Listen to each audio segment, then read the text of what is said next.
Hi, I'm Allie Dosdell, and I'm going to show you how to use the tab making feature of the Works tool. First, you're going to take off your stamping tool. You'll cut your paper to the size you want, and you're going to bring it over here to the tab punch. There's an alignment guide right there. You line your paper up on that and punch, and then you flip it over, and if you want small, medium, or large, you'll just select which size you want, line it up on that alignment guide, and punch again. Then you're ready to cut off the excess, so you'll bring it over here to the trimmer, and you're going to take that valley and just cover up the 0 mark right there. Now you have a centering line on your blade, and you're going to place that center right down in the bottom of that valley and slide. And you've got a really nice side tab.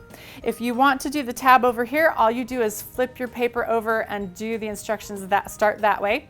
If you want to make a center tab, all you need to do when you come punch is just center your paper and punch, and then trim both sides of the tab. If you'd like to learn more about the Works tool, you can check out our YouTube channel. Thanks for joining me.